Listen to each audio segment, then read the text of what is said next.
daang taon na nagdaan, pero hindi pa rin maalis sa dugo ng mga Pinoy ang salitang musika.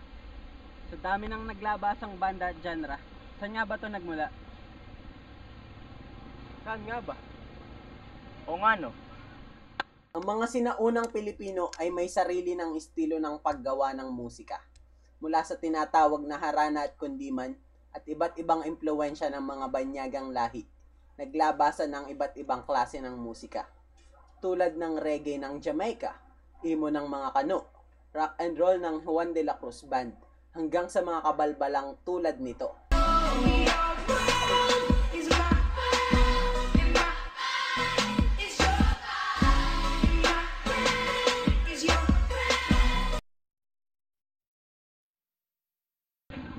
Punta kami ngayon sa Level High, isang rehearsal studio dito sa Batangas para maghanap ng banda na pwede naming interviewin para sa inyo. So, nandito kami ngayon sa Level High Jamming Studio para ma-interview ang bandang Friends You Can Keep. Yeah. Yeah, right. Hello! Game! Atin mo nang ikilalin ang bandang Friends You Can Keep. Pasok! Hello, I'm Gerson. Guitarist. Para mag-close up sa akin. Drummer. Ako Pinoy! Hindi, ang Popoy. Ano? Mga gitara lang. Vocalist. No! I'm Herson, Baho. Bale, meron kaming mga konting katanungan.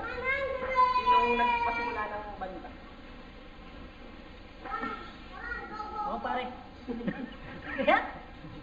Bale, paano nagsimula? Muna, isbad kami. Ako na lang ang original. Silang tatlo, mga walang silbi. Kinuha ko sila. Ulit ko sila kasi magagaling daw sila eh. Ito sabi magaling siya mag-drums. Ito siya, magaling siya. Ito, bom bom bom. Rex, yan. Kasi baho. Baho. Tapos ay sinong naka-influensya? Influence lang yun. Influence namin, Fuchsia, Sponge Cola, Shamrock. Dami kami influence. Ale. Puta kayo, vibe ka! Bale, Hindi. Naka-influence sa amin talaga. Serious kailan sa yung freshman feel. Saka Flipping Slate. Flipping Slate, dapat yung mga Keeping staying. sa Hometown Heroes.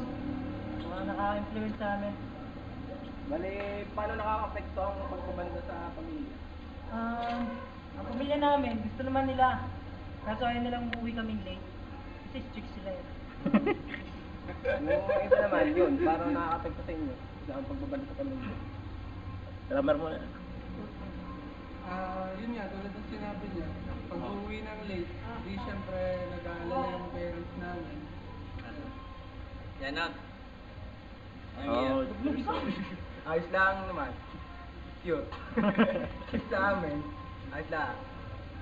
Nag-aalala sila sa aming pag-aaral. Hindi namin kasi inaayos sa aming pag-aaral. Yun lang. Mag-manager. Di ba, Edgar naman? Gusto kaming sumat. Tapos anong tingin at pananaw ng pamilya ninyo sa inyong pagbabanda? Anong kanilang mga sinasabi? Magaling daw kami. Sabi nila. Sabi nila. Pero sabi ng iba, Cute daw. higit daw. Hindi, sobrang galing. Marami kasing haters eh. Kaya kami nagiging solid dahil sa mga haters. Sino nga palang anak mo sa inyo? Sa inyong banda? Oo. Paano mo napapagsabay ang pagiging magulang at pagiging band? Madali lang. Nag-almusal ka, tikit lang ang gatas, batsi ka na. Tapos pag balik mo sa tanghali, patutulugin mo ngayon anak. Sa gabi, pag ihele mo siya, yung, pag nakatulog na siya, tulog na din ako. Para sweet. Napupunan mo ba ang pagiging magulang mo? Oh, syempre naman.